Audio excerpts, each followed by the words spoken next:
Assalamu alaikum, ciao a tutti. Oggi cosa facciamo? Oggi riprendiamo la lezione precedente e facciamo l'articolo indeterminativo. Va bene? Va benissimo. आज हम लोग करेंगे l'articolo indeterminativo because हम लोगों ने last video में देखा था कि आर्टिकल की दो इकसाम होती हैं। पहली किस्म कहलाती है l'articolo determinativo और दूसरी किस्म l'articolo indeterminativo। अब पहला सवाल तो ये है कि इन दोनों इकसाम में क्या फ़र्क है, कौन सी कब इस्तेमाल होती है। तो वेल शॉर्टली हम डिफाइन करते हैं इसको। जो पहली किस्म है l'articolo determinativo, हम इसका इस्तेमाल तब करते हैं जब कोई चीज़ स्पेसिफिक हो, किसी चीज़ के बारे में हम लोग जानते भी हों और पता भी हो ये कौन सी चीज़ है, तो हम इस्तेमाल करेंगे पहली किस्म। और दूसरी किस्म का इस्तेमाल हम तब करते हैं जब हमें चीज़ के बारे में पता भी ना हो, जनरली बात की जाए, अनडिफाइंड चीज़ हो, तो हम l'articolo indeterminativo का इस्तेमाल करेंगे। अब इसकी मिसाल देखते हैं। मसलन अगर मैं कहती हूँ मी dai la penna rossa, ठीक है। और दूसरी मिसाल देखते हैं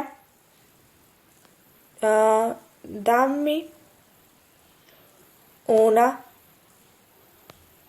penna,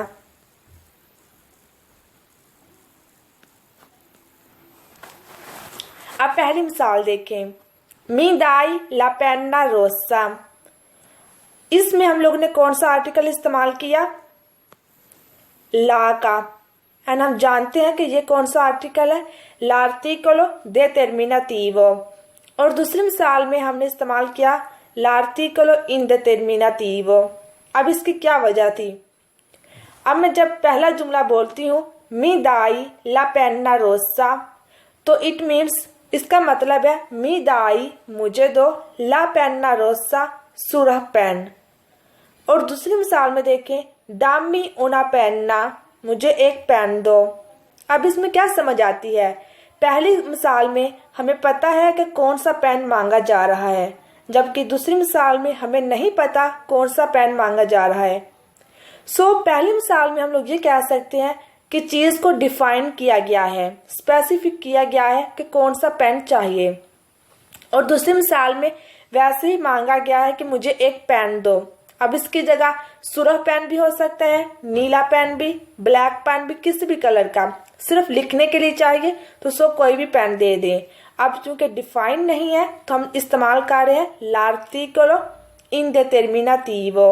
और पहली मिसाल में हमने डिफाइन किया था कि कौन सा पेन चाहिए, तो हमने आर्टिकल पहली किस्म का इस्तेमाल किया l'articolo determinativo। इन दोनों में फ़र्क यही है, अगर कोई चीज़ डिफाइन की गई है तो हम पहली किस्म इस्तेमाल करते हैं, और अगर दूसरी चीज़ कोई भी अनडिफाइन है तो हम l'articolo indeterminativo का इस्तेमाल करते हैं। तो आइए यहाँ देख लेते हैं कि l'articolo indeterminativo में कौन कौन से आर्टिकल्स होते हैं। ये आर्टिकल जो है पहली किस्म से आसान इसलिए है कि इसमें सिंगुलारे एंड प्लूराले का चक्कर नहीं है, सिर्फ और सिर्फ मस्कीले एंड फेमिनीले करना होता है। अगर पहला कॉलम देखें मस्कीले वाला, तो हम देख सकते हैं कि इसमें दो ही आर्टिकल हैं और फेमिनीले में भी दो ही आर्टिकल हैं। अब पहले कॉलम में हम पहला आर्टिकल होता है उन और दूसरा है उनो, और फेमिनीले में भी पहला आर्टिकल ओना और दूसरा उन अपोस्ट्रोफो। अब इनका इस्तेमाल कब, कहाँ और कैसे करते हैं ये वीडियो में आगे देखते हैं। अब यहाँ हम लोग देख लेते हैं l'articolo indeterminativo में मस्कीले का पहला आर्टिकल जो कि है उन। अब पहली बात मैं आपको ये बताऊं कि इसको समझने के लिए आपको पिछली वीडियो में बयान की गई चीज़ों को क्लियर करना होगा, उसके बाद ही इसकी समझ आएगी, क्योंकि यहाँ मैं तफसील से वो सब कुछ बयान नहीं करूँगी जो कि मैं पिछली वीडियो में कर चुकी हूँ। तो इसका जो पहला इस्तेमाल है उनका, वो ये कहता है कि nell'istessi casi del determinativo il, यानी कि जिन केसेस में हम इल का इस्तेमाल करते हैं उसी केसेस में हम उनका इस्तेमाल करेंगे। ठीक है, और अब इल का इस्तेमाल कब करना है, उनका इस्तेमाल कब करना है, ये इस वीडियो के शुरू में आप लोग देख चुके हैं। जिन केसेस में हम लोग इल का इस्तेमाल करते हैं उन्हीं नामों के साथ हम उनका इस्तेमाल करेंगे। मतलब ये कि अगर कोई नाम मुज़क्कर है और वाहिद है तो हम उनका इस्तेमाल करेंगे। मसलन देखते हैं, उन काने, एक कुत्ता, काने कहते हैं कुत्ते को। उसके बाद उन दोत्तोरे, एक डॉक्टर, उन तावलो, एक मेज़, एंड उन फ्योरे, एक फूल।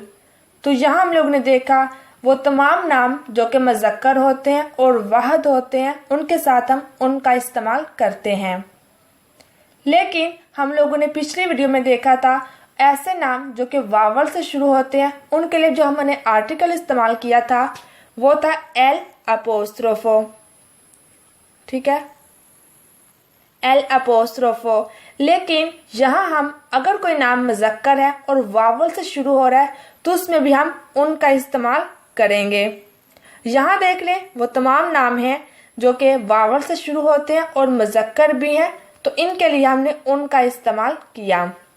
पहली मिसाल में देखें, उन अमीको, एक दोस्त, उन उओमो, एक मर्द या एक इंसान, उन उओवो, एक अंडा, उन एग्जाम्पियो, एक मिसाल। तो यहाँ हम लोग देख सकते हैं हम आर्टिकल मस्कीले जो कि पहला आर्टिकल था उन, इनका इस्तेमाल हम तब करते हैं जो ऐसे नाम के लिए करते हैं जो कि मुज़क्कर हो और वाहिद हो, चाहे वो कौन सा नाम से शुरू हो या फिर किसी वकाले से। हम लोग यहाँ देख लेते हैं l'articolo indeterminativo maschile में जो दूसरा और आखिरी आर्टिकल था वो था uno, वो देखते हैं। अब इसका इस्तेमाल हम कैसे करते हैं, negli stessi casi del determinativo lo, यानी कि उन्हीं केसेस में करते हैं जिन केसेस में हमने l'article जो पहले किस्म का l'articolo determinativo lo था इसका किया। इसका इस्तेमाल हम तब करते थे जब कोई नाम मुज़क्कर हो और वाहिद हो और शुरू होता हो एस प्लस कॉन्सोनांटे या फिर किसी X, Y, Z, P S, P N, S T ऐसे नामों से शुरू हो तो उसमें हम इस्तेमाल करते थे l'articolo लो का। लेकिन अगर चीज अनडिफाइंड है तो हम इस्तेमाल करेंगे uno। मसलन देखते हैं uno sbaglio, एक गलती, uno studente, एक स्टूडेंट। अब पहली मिसाल में अगर देखें तो यहाँ है sbaglio। अब sbaglio शुरू होता है एस प्लस कॉन्सोनांटे।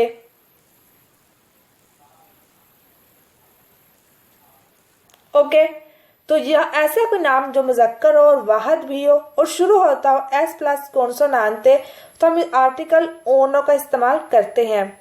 और दूसरा नाम स्टूडेंटे, ये शुरू हो रहा है एस टी, यानी कि कोई भी नाम अगर एस टी से शुरू होता है तो उसमें भी हम ओनो का इस्तेमाल करते हैं। तीसरी मिसाल में देखें उनो जाइनो, जाइनो कहते हैं बैग को, तो एक बैग।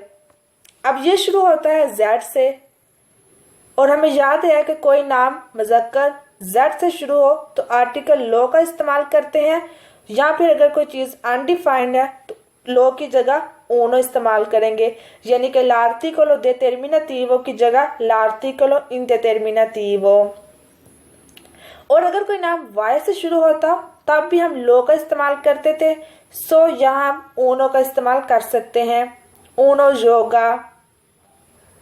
तो ये भी आप लोग को रिपीट हो गया, उन्हीं केसेस में करते हैं जिसमें l'articolo determinativo लो का करते थे।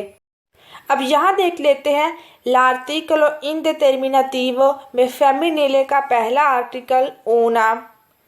अब इसका इस्तेमाल हम करते हैं negli stessi casi del determinativo la, यानी कि जिन केसेस में हम आर्टिकल ला का इस्तेमाल करते रहे हैं उसी केसेस में हम ओना का इस्तेमाल करेंगे, बशर्ते कि वो चीज़ अनडिफाइंड हो। यानी कि जब कोई चीज़ अनडिफाइंड होगी तो हम आर्टिकल ला की जगह ओना का इस्तेमाल करेंगे। इसके कुछ मिसालें देख लेते हैं। पहली मिसाल है ऊना काजा, एक गार, काजा कहते हैं गार को। उसके बाद ऊना पाला, एक गेंद। ऊना फोलिया, एक पत्ता। ऊना पेन्ना, एक पेन। ऊना सेरा, एक शाम। उसके बाद ऊना बारका, एक कश्ती। ऊना वकांसा, एक छुट्टी। ऊना सेदिया, एक कुर्सी। तो अब यहाँ रिपीट कर लेते हैं। ला का इस्तेमाल हम तब करते थे ऐसे वो तमाम नाम जो कि मोनस हों और वाहिद हों, तो उनके लिए हम आर्टिकल ला का इस्तेमाल करते थे। लेकिन जब वही नाम अनडिफाइंड हो तो हम आर्टिकल ऊना का इस्तेमाल करेंगे। अब l'articolo indeterminativo में फेमिनिले का दूसरा और आखिरी आर्टिकल उन अपोस्ट्रोफो को देखते हैं। अगर आप लोगों को याद हो तो हम लोगों ने देखा था l'articolo determinativo में फेमिनिले के दो आर्टिकल थे। पहला था ला और दूसरा था एल अपोस्ट्रोफो। ला का हम इस्तेमाल करते थे उन नामों के लिए जो कि मोनस हों और वाहिद हों, लेकिन जब कोई मोनस नाम वावल से शुरू हो तो हम दूसरे का इस्तेमाल करते थे एल अपोस्ट्रोफे का। अब l'articolo indeterminativo में भी आर्टिकल दो होते हैं फेमिनिले के लिए।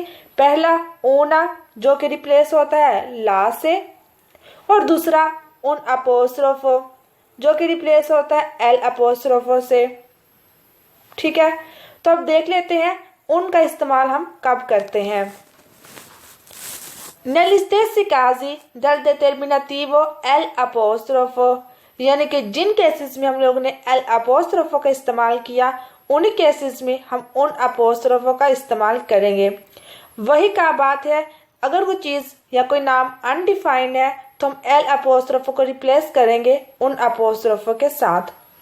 इसकी कुछ मिसालें देख लेते हैं। पहली मिसाल देखें, उन अमीका। अब अमीका फीमेल दोस्त जो होती है उसको कहते हैं अमीका। अब अमीका चूंकि मोनस है, वाहिद भी है और शुरू हो रहा है वावल के साथ ए, तो हम इस्तेमाल करेंगे आर्टिकल उन अपोस्ट्रोफो, उन अमीका। दूसरी मिसाल में उन ईदिया। ईदिया ख्याल को कहते हैं, यह भी फेमिनिले है और आर्टिकल उन अपोस्ट्रोफो का इस्तेमाल हो रहा है बिकॉज आई जो है ये वावल है। उसके बाद उन ओम्ब्रा। ओम्ब्रा कहते हैं साए को। उन ओम्ब्रा एक साया। उसके बाद चौथा देखें, उन इंसेनियांते, एक टीचर। इंसेनियांते आई एन आता है, ठीक है। इंसेनियांते एक टीचर। उन ऑटोमोबिले एक कार। उन इजोला एक जजीरा। उन ओलिवा एक जैतून। उन ओंदा एक लहर। ओंदा कहते हैं लहर को, ठीक है। तो आप लोग ये देख सकते हैं कोई भी नाम मोनस हो, वाहिद हो और अनडिफाइंड हो तो हम आर्टिकल उन अपोस्ट्रोफो का इस्तेमाल करते हैं। जैसा कि पिछली वीडियो के आखिर में हम लोगों ने देखा था कि l'articolo determinativo का इस्तेमाल हम कब करते हैं, तो आज इस वीडियो के आखिर में हम देखते हैं कि l'articolo indeterminativo का इस्तेमाल कब करते हैं। पहला पॉइंट कहता है कि si usa per persone, animali o cose non ancora noti a chi ascolta o legge, यानी कि ऐसे नाम, चाहे वो नाम किसी शख्स का हो, किसी जानवर का या किसी चीज का, कोई भी नाम कोई सुनने वाला या पढ़ने वाला ना जानता हो, उन नामों के लिए हम आर्टिकल दूसरी किस्म के जो होते हैं उनका इस्तेमाल करते हैं। मसलन una persona bussa alla porta, एक बंदा दरवाजा खटखटा रहा है। अब मैं अगर जिस बंदे को ये बात बता रही हूँ कि कोई दरवाजा खटखटा रहा है, तो वो नहीं जानता कि कौन है दरवाजे पर। यानी कि सुनने वाला या कोई पढ़ने वाला अगर बात को नहीं जानता जिसके बारे में बात कर रही हूँ, तो हम l'articolo indeterminativo का इस्तेमाल करेंगे। तो मैं जिसे कह रही हूँ कि दरवाजे पे नॉक कर रहा है, तो क्योंकि वो नहीं जानता कौन है और ना ही मैं जानती हूँ, तो मैं आर्टिकल ऊना का इस्तेमाल करूँगी। Una persona bussa alla porta, यानी कोई बंदा दरवाज़ा नॉक कर रहा है। दूसरी मिसाल देखें, per la strada, ये वाली, per la strada ho visto un cane, यानी कि सड़क पर मैंने कुत्ता देखा। अब वो कुत्ता कौन सा है या किसी बंदे का है, वो ना तो मैं जानती हूँ और ना जिसको मैं बात बता रही हूँ वो जानता है। सिंपली मैंने सड़क पर एक कुत्ता देखा, तो हम लोग उन का इस्तेमाल करेंगे। ठीक है, आर्टिकल उन का। लेकिन अगर मैं ये कहूँ कि per la strada ho visto il cane di Mario, अब चूंकि अगर मैं आर्टिकल इल का इस्तेमाल करूंगी काने के साथ, तो साथ में मुझे स्पेसिफाई करना होगा कि कौन सा कुत्ता मैंने देखा। इल काने दी मारियो, यानी कि मारियो का कुत्ता मैंने देखा। अब यहाँ दी मारियो लगा के मैंने उस कुत्ते को स्पेसिफाई कर दिया है कि कौन सा कुत्ता देखा है, तो इस केस में हम उनकी जगह इल का इस्तेमाल करेंगे। ठीक है, लेकिन अगर जनरली मैंने कोई कुत्ता देखा है तो हम l'articolo indeterminativo का इस्तेमाल करेंगे। अब हम लोग यहाँ देख लेते हैं दूसरा पॉइंट कि l'articolo indeterminativo si usa per persone, animali o cose appartenenti a un insieme indeterminato, यानी कि वो तमाम नाम जो कि ऐसे नामों के सेट से बिलोंग करें जो कि अनडिफाइंड हैं। इसकी मिसाल देखें, prendi un foglio di carta e scrivi, यानी एक पेज लो, किसी भी कागज की शीट लो और उसके ऊपर लिखो, स्क्रीवी और लिखो। अब यहाँ मैं उन का इस्तेमाल करके ये कहना चाह रही हूँ कि कोई भी पेज ले लो, मकसद सिर्फ लिखना है। ठीक है, लेकिन अगर मुझे कुछ खास लिखना है या फिर कुछ स्पेसिफिक पेज हो, कोई खास पेज हो जैसे कि फॉर्म्स वगैरह होते हैं, तो मुझे फिर उनकी जगह इल का इस्तेमाल करना होगा। तो ये मतलब कि बात करने वाले पे डिपेंड करता है कि वो क्या कहना चाह रहा है। अगर कोई खास पेज चाहिए तो l'articolo determinativo का इस्तेमाल करें, लेकिन अगर कोई भी कुछ भी तो l'articolo indeterminativo। So that's why मैंने यहाँ l'articolo indeterminativo उन का इस्तेमाल किया, क्योंकि मुझे कोई भी पेज चाहिए जस्ट लिखने के लिए। दूसरी मिसाल में देखें, vado al parco con un amico, con un'amica, यानी कि मैं पार्क जा रही हूँ con un'amica, एक दोस्त के साथ। अब यहाँ भी मैं उनका इस्तेमाल करके ये कहना चाह रही हूँ कि मैं पार्क किसी भी एक दोस्त के साथ जा रही हूँ, कोई खास दोस्त नहीं है। लेकिन अगर मैं दोस्त का नाम मेंशन कर दूँ तो मुझे उनकी जगह आर्टिकल एल अपोस्ट्रोफा का इस्तेमाल करना होगा।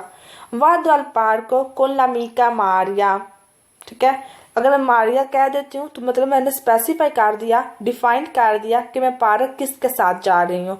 तो उस केस में मैं उनकी जगह एल अपोस्ट्रोफो जो कि l'articolo determinativo है उसका इस्तेमाल करूँगी। अब यहाँ एक और पॉइंट देख लेते हैं कि l'articolo indeterminativo si usa per parti del corpo, party del corpo यानी कि जिस्म के हिस्सों के साथ। अगर आप लोगों को याद हो तो हमने पिछली वीडियो में भी कहा था कि l'articolo determinativo हम इस्तेमाल करते हैं पार्टी del corpo, यानी कि जिस्म के हिस्सों के साथ उसका भी इस्तेमाल करते हैं। अब फ़र्क क्या है वो देखें यहाँ मिसाल के ज़रिए। ओ उन ginocchio rotto, ओ उन ginocchio rotto यानी कि मेरा एक घुटना टूटा हुआ है, यानी कि उसकी कोई हड्डी टूटी हुई है। तब यहाँ अगर मैं ये कहती हूँ उन, इसका इस्तेमाल मैंने इसलिए किया क्योंकि हम जानते हैं दो घुटने होते हैं, एक दायां और एक बायां। अब यहाँ मैंने कोई स्पेसिफाई नहीं किया कि मेरा कौन सा घुटना टूटा हुआ है, मैं सिर्फ ये कह रही हूँ ओ उन ginocchio rotto, मेरा एक घुटना टूटा हुआ है। चूँकि मैं स्पेसिफाई नहीं कर रही तो मैं l'articolo indeterminativo का इस्तेमाल करूँगी। और दूसरा जुमला ये वाला देखें, तो यहाँ मैंने इल का इस्तेमाल किया जो कि l'articolo determinativo है, il ginocchio sinistro gonfio। अब यहाँ सिनिस्ट्रो देख सकते हैं आप, मैंने स्पेसिफाई किया है कि कौन सा घुटना। गोन्फियो कहते हैं सूजन को, ठीक है, सूजा हुआ है, मेरा बायां घुटना सूजा हुआ है।